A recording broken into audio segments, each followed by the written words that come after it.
punya sebuah kepercayaan. Betapa bangsa Malaysia ialah bangsa yang berani, bangsa yang kuat, yang bila sepakat kita mampu melakukan yang luar biasa.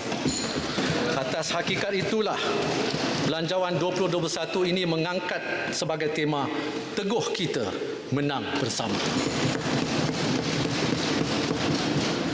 Kita boleh berbalah dan berbeza pandangan atas perkara cabang. Namun bermuafakatlah kita atas perkara dasar. Jika sebelum ini kita pernah bersama sebulat suara bersetuju dengan penubuhan kumpulan wang COVID-19 adalah harapan ramai di dalam Dewan Yang Mulia ini maupun rakyat di luar sana. Belanjawan ini dijulang menjadi kanun saksi perpaduan kita demi rakyat.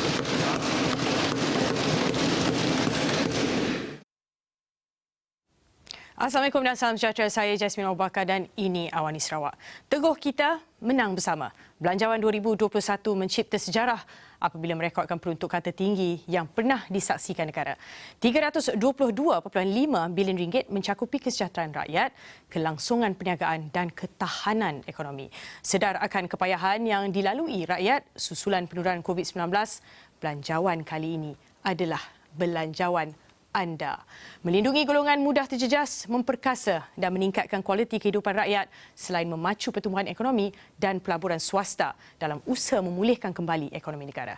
Dan sudah pasti, usaha kepada menjana peluang pekerjaan yang amat diperlukan rakyat ketika tempoh sukar ini.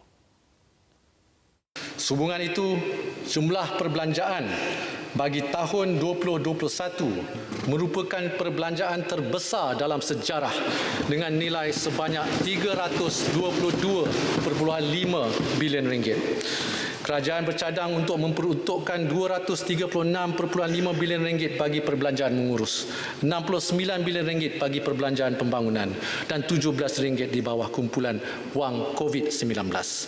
Manakala sebanyak RM2 bilion diperuntukkan bagi simpanan luar jangka. Mengambil kira anggaran tersebut, defisit fiskal 2021 diunjur pada kadar 5.4% berbanding KDNK. Sarawak turut menerima peruntukan pembangunan berjumlah RM4.5 bilion bertujuan untuk membangunkan prasarana asas di negeri itu.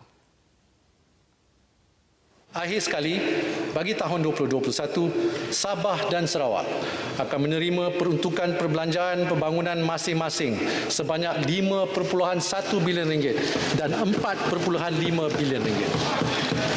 Peruntukan ini antaranya untuk membina dan menaik taraf infrastruktur air, elektrik dan jalan raya, kemudahan kesihatan dan pendidikan. Terima kasih kerana prihatin. Itu yang dizahirkan penduduk Bumi Kenyalang dengan peruntukan yang diberikan. Keadaan sukar ini memberi bayangan kerajaan prihatin dengan nasib yang menimpa. Kami mempunyai bakery tapi perniagaan sendiri je lah. Kami pun pendapatan sebulannya asyik mencapai RM2,500. Oleh sebab ia kami rasa bagus gila-gila kerajaan telah memberi bantuan lah.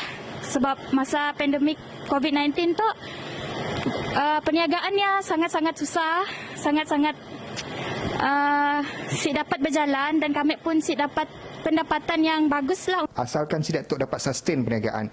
Cuma saya berharap apabila ada dana-dana ini, pemudahkanlah untuk kita para usahawan mendapatkan bantuan-bantuan tu.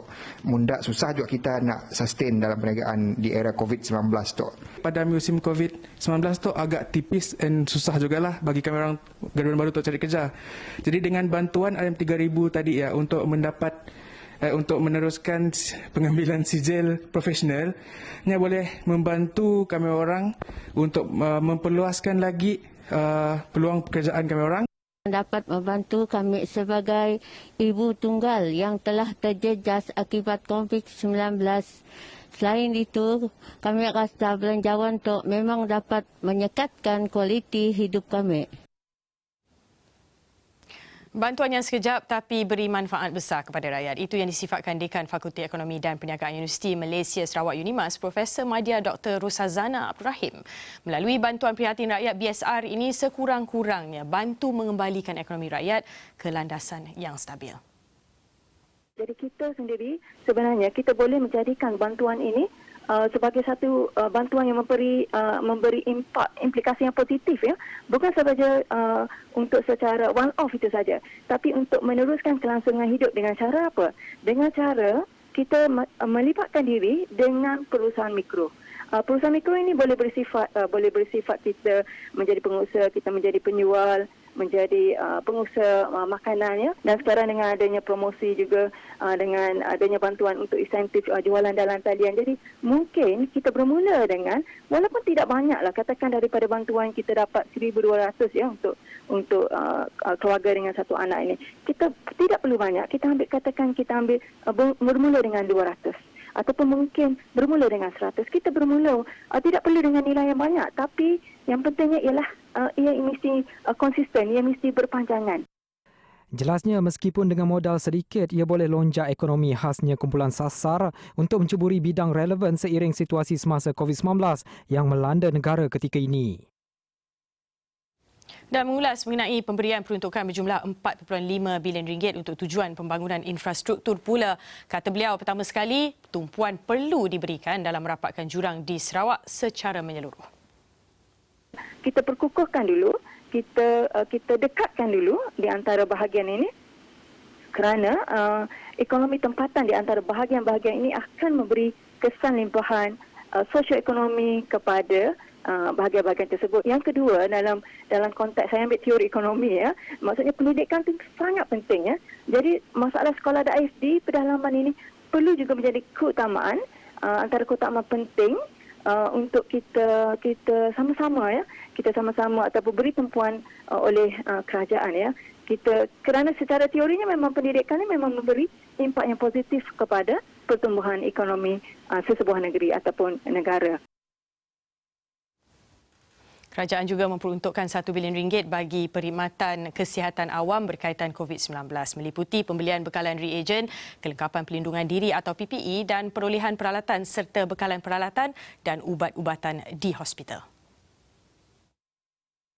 Peruntukan ini antaranya merangkumi pertama, RM475 juta bagi pembelian bekalan reagen, kit saringan dan bahan guna habis khusus untuk kegunaan Kementerian Kesihatan atau KKM.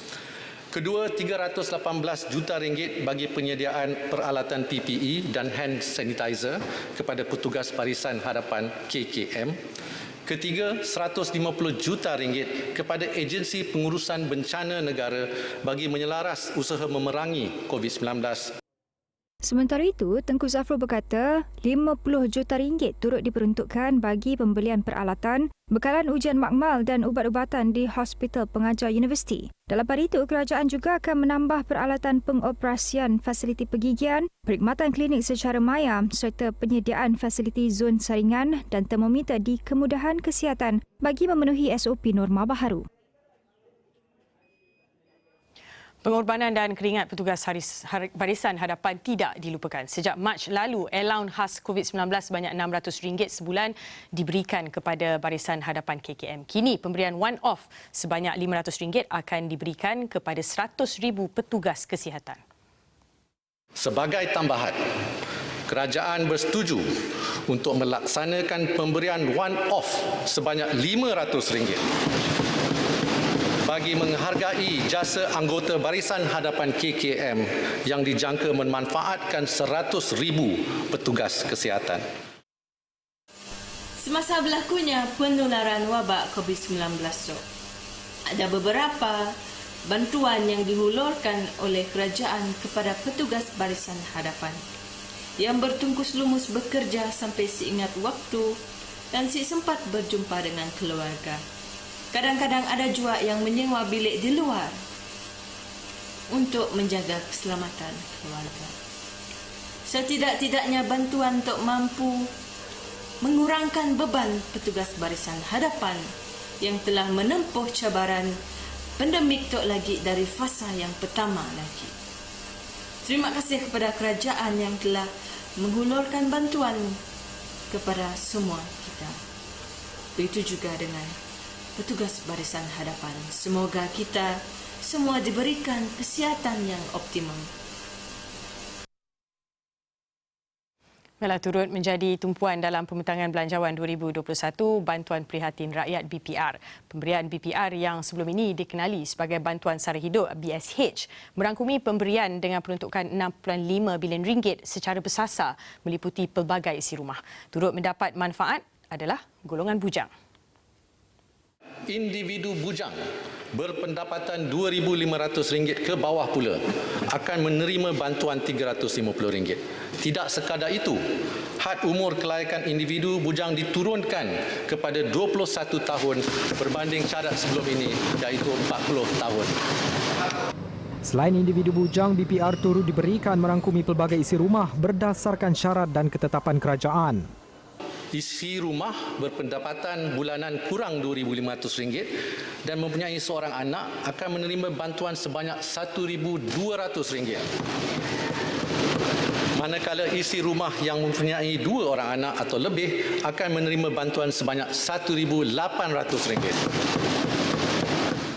Seterusnya, pemberian RM800 buat isi rumah berpendapatan bulanan RM2,500 ke RM4,000 dengan seorang anak. Manakala RM1,200 untuk keluarga dengan 2 anak. Antara lain, buat kumpulan isi rumah berpendapatan bulanan antara RM4,000 ke RM5,000 sebulan dengan seorang anak pula bakal menerima bayaran RM500. RM750 untuk 2 anak di bawah kategori yang sama. Itu dia tadi one-off RM350 bantuan bagi individu bujang berpendapatan RM2,500.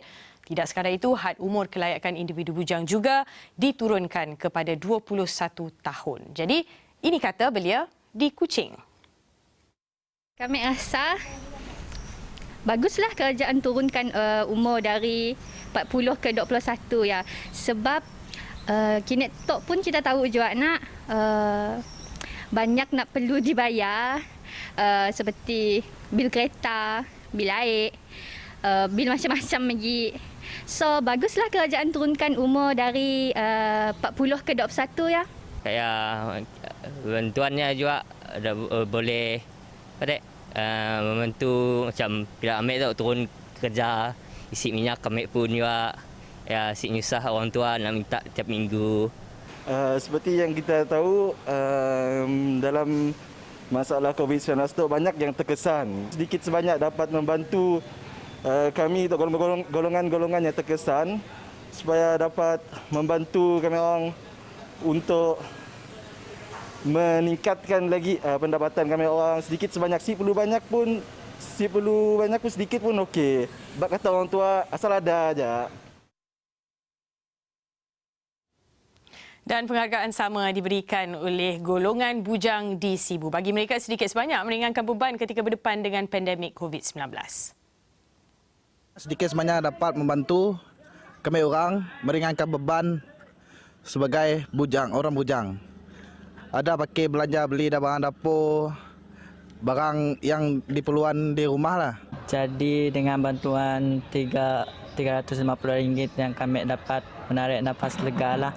Dapat pakai kami belanja barangan keperluan harian dan sebagainya. Cukup memberi manfaat pada kami, pakai nambah belanja harian kami lah. Kini tu pun kita faham situasi macam ni. Jadi kami sebagai student yang perlukan belanja, bersyukurlah.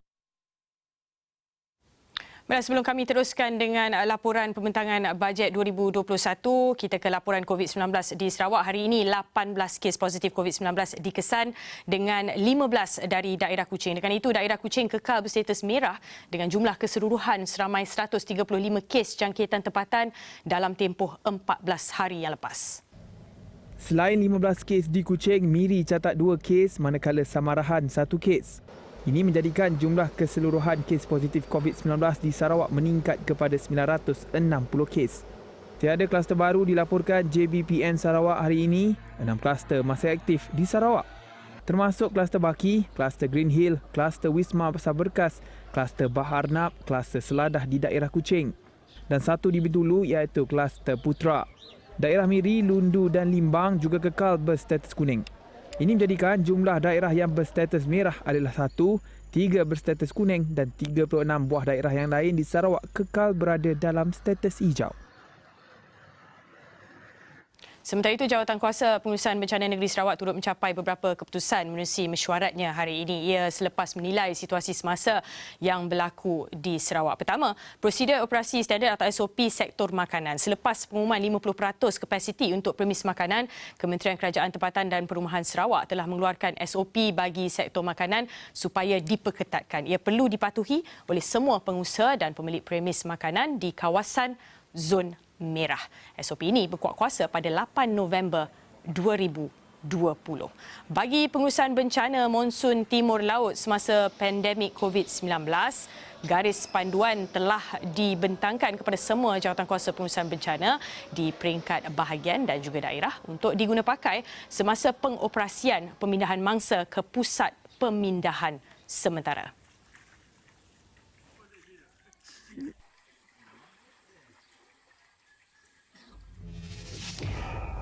Penjawat awam dapat bonus atau tidak?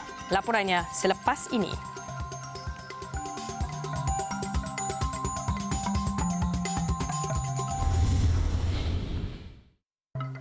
Bertemu kembali, peruntukan RM800 juta bagi penyelenggaraan dan naik taraf sekolah di seluruh negara termasuk sekolah daif di Sarawak dilihat tidak mencukupi. Jelas Menteri Pendidikan, Sains dan Penyelidikan Teknologi Sarawak Dato' Amar Michael Manyin Jawong, ini kerana Sarawak sahaja memerlukan RM2 bilion untuk menaik taraf dan membaiki sekolah daif di negeri itu. Mengulas mengenai pengumuman belanjawan itu menerusi aplikasi WhatsApp, Manyin menambah selain baik pulih dan membina semula sekolah daif, Sarawak memerlukan dana untuk proses pemindahan 216 sekolah di tepi sungai. Proses pemindahan ini perlu memandangkan 216 sekolah itu sering mengalami masalah banjir dan kerosakan jika air pasang. Lebih 800 sekolah daif direkodkan di Sarawak. Sebanyak RM200 juta diperuntukkan kerajaan bagi melaksanakan program pengedaran barang perlu LPG dan community drumming di Sabah dan Sarawak. Kerajaan juga akan menaikkan peruntukan daripada 150 juta kepada 200 juta ringgit untuk melaksanakan program pengedaran barang perlu LPG dan community drumming, termasuk meluaskan pelaksanaannya ke 34 kawasan baru, antaranya di Pulau Sakar di Sabah dan Ulu Mojok di Sarawak. Melalui inisiatif ini, barangan asas seperti beras, gula, tepung, minyak masak, gas LPG, petrol RON 95 dan diesel dapat dinikmati oleh lebih 1.1 juta rakyat pada harga yang dikawal. Kerajaan menerusi Belanjawan 2021 memutuskan untuk memperluas perkhidmatan bank bergerak di Sarawak dan juga di Sabah. Langkah ini sudah pasti membantu masyarakat luar bandar yang suka mendapat akses perbankan asas dan urusan perbankan itu sendiri. Dan bagi Adun Pakan Tan Sri William Mawan Ikom, inisiatif ini nyata memudahkan urusan penduduk luar bandar di saat negara masih berdepan dengan penularan COVID-19.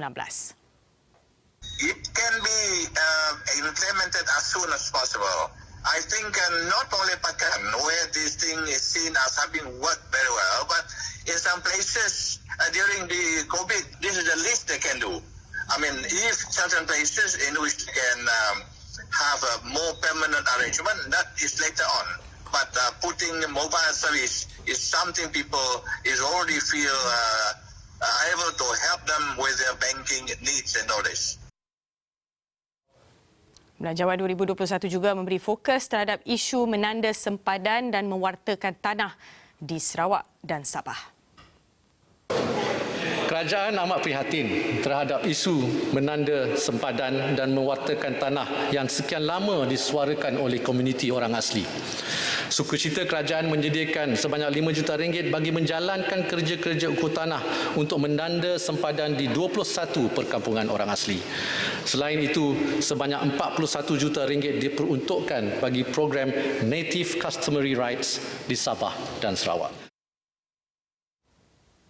Dan ini mungkin berita yang ditunggu-tunggu. Kerajaan mengumumkan bantuan khas kewangan RM600 kepada kaki tangan awam grade 56 dan ke bawah pada awal 2021. Menteri Kewangan Tengku Datuk Seri Zafrul Tengku Abdul Aziz berkata bantuan itu sebagai menghargai jasa penjawat awam yang berkhidmat tanpa mengenal penat lelah. Manakala pesara kerajaan dan veteran tidak berpencen juga akan menerima bantuan khas kewangan berjumlah RM300. Tanpa mengenal penat lelah, mereka telah berkhidmat melangkaui ekspektasi and rose beyond the call of duty untuk melindungi rakyat, menyokong perniagaan dan memperkukuh ekonomi. Sebagai menghargai jasa dan bakti anggota perkhidmatan awam, sukacita kerajaan mengumumkan bantuan khas kewangan RM600 untuk kaki tangan awam grade 56 dan ke bawah. Bagi pesara kerajaan dan veteran yang tidak berpencen, bantuan khas kewangan RM300 akan diberikan. Kedua-dua bantuan ini akan dibayar pada awal tahun 2021. Sementara itu, kerajaan melalui program e-Belia akan mengkreditkan RM50 secara one-off ke dalam akaun e-wallet bagi mereka yang berumur 18 hingga 20 tahun. Golongan belia memain peranan penting sebagai antara pelopor dan pengguna dalam mengadaptasi teknologi terkini. Ke arah membudayakan transaksi kewangan tanpa tunai, kerajaan melalui program e-Belia akan mengkreditkan RM50 secara one-off ke dalam akaun e-wallet bagi mereka yang berumur 18 hingga 20 tahun. Dengan peruntukan RM75 juta, inisiatif ini dijangka akan memanfaatkan lebih 1.5 juta belia. Kami rasa semua terkesanlah sebab untuk peniaga-peniaga sederhana, saya kisahlah dalam bidang apa, jual apa, yang memang terkesanlah sebab kami harap belanjawan kita itu akan membantu sebab sedikitlah dengan apa yang kita tengah lalui sekarang itulah COVID-19 tu. Dari segi untuk adanya teruskan hidup harian adanya, untuk bekalan hidup keluarga adanya, untuk perniagaan adanya, semualah dari segi semua aspek lah. Untuk bantuan belanjawan Tok Teh, kami berharaplah agar semua pihak termasuk kerajaan bersama-sama memberi pertolongan kepada rakyat yang memerlukan lagi-lagi dalam situasi COVID-19 tu, yang memberi impak, memberi macam masalah, memberi ekonomi teruk, macam yalah. So ketepikanlah dulu isu politik tu dan fokuslah kepada memberi pertolongan kepada rakyat. Inisiatif bagi membantu PKS menguasai teknologi digital dalam perniagaan antara inisiatif dibentangkan dalam Belanjawan 2021. Bagi pensyarah kanan Fakulti Pengurusan dan Perniagaan UiTM Cawangan Sarawak, Dr. Abdul Jabbar Abdullah, ia seiring dengan agenda kerajaan negeri dalam memperkasa transformasi digital. Bagaimanapun, ia tidak semudah itu. Pemain industri perlu kreatif dalam mendepani cabaran geografi serta capaian internet. Yang paling penting adalah kreativiti usahawan itu sendiri, kreativiti usahawan itu sendiri. Contohnya, saya bagi contoh, bagi kawasan yang kurang capaian internet, mungkin mereka boleh bekerjasama dengan usahawan-usahawan lain yang tinggal di bandar. Jadi dengan ini bagi saya ia satu boleh dapat melonjakkan kerjasama antara usahawan untuk menyelesaikan masalah ini. Malah mungkin boleh meneroka peluang baru. Saya sebagai usahawan digital yang baru bermula amat berterima kasih kepada Kerajaan Malaysia di atas bantuan yang diberikan untuk industri kecil dan sederhana yang dapat digunapakai untuk menambah baik kemahiran yang sedia ada supaya lebih berdaya saing dan dapat mencipta peluang kerja yang baru untuk menjana ekonomi keluarga. Sekurang-kurangnya sebagai usahawan IKS seperti kami ini dapat terus melangsungkan dan memulihkan perniagaan kami ketika wabak pandemik COVID seperti ini.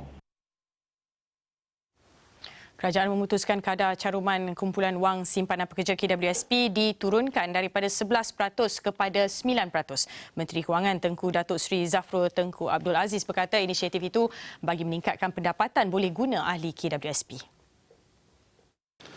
Sehubungan itu, sebagai inisiatif ketiga, kadar caruman minimum KWSP pekerja dikurangkan daripada 11 kepada 9% mulai Januari 2021 untuk tempoh 12 bulan bagi meningkatkan pendapatan boleh guna atau take home pay. Ini akan memanfaatkan pencarum KWSP dengan nilai inisiatif sehingga 9.3 bilion ringgit. Menerusi pakej rangsangan ekonomi 2020 yang diumumkan kerajaan pada 27 Februari lalu, kadar caruman berkanun share pekerja dikurangkan daripada 11% kepada 7%. Bagaimanapun, ahli boleh membuat pilihan untuk mengekalkan caruman share pekerja pada kadar 11% melalui majikan masing-masing. Kerajaan juga bersetuju membenarkan pengeluaran simpanan kumpulan wang simpanan pekerja KWSP daripada akaun satu secara bersasar menerusi Belanjawan 2021. Kebenaran secara bersasar itu akan membolehkan ahli KWSP mengeluarkan RM500 sebulan dengan jumlah sehingga RM6,000 untuk 12 bulan. Pengeluaran ini adalah bagi membantu ahli-ahli yang kehilangan pekerjaan dan dijangka meringankan beban kewangan kepada 600,000 ahli yang terjejas. Mengambil kira kedua-dua inisiatif Ain Lestari serta kemudahan pengeluaran akaun satu ini, jumlah keseluruhan pengeluaran tunai adalah sehingga RM12,000. Diunjurkan keseluruhan bayaran bagi pengeluaran akaun satu akan melibatkan RM4 bilion. Jelas beliau, ahli yang layak boleh memohon mulai Januari 2021. Antara inisiatif lain, Tengku Zafrul berkata, kadar caruman minimum KWSP pekerja turut dikurangkan daripada 11 kepada 9% mulai Januari 2021 untuk tempoh 12 bulan bagi meningkatkan pendapatan boleh guna. Ini akan memanfaatkan pencarum KWSP dengan nilai inisiatif sehingga 9.3 bilion ringgit. Institusi perbankan akan menambah baik bantuan bayaran bersasar kepada peminjam kategori B40 yang merupakan penerima bantuan sara hidup BSH dan bakal penerima bantuan prihatin rakyat BPR. Selain BSH dan BPR, peminjam daripada kalangan perusahaan mikro dengan jumlah pinjaman di bawah RM150,000 turut layak menerima manfaat daripada dua pilihan yang akan diberikan.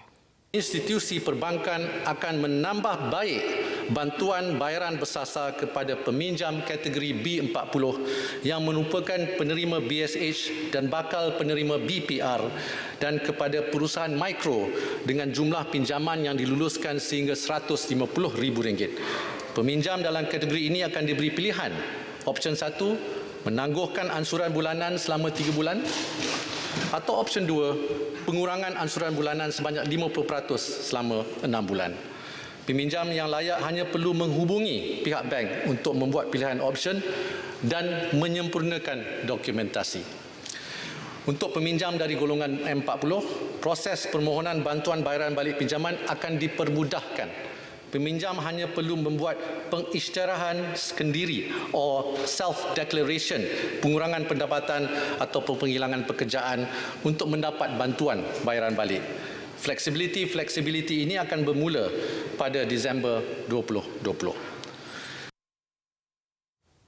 Baiklah, dengan itu sekian saja Awani Sarawak. Pastikan anda terus bersama Astro Awani dan astroawani.com untuk mendapatkan liputan menyeluruh Belanjawan 2021 dan perkembangan COVID-19. Saya Jasmine Abu Bakar. Assalamualaikum. Kita jumpa lagi.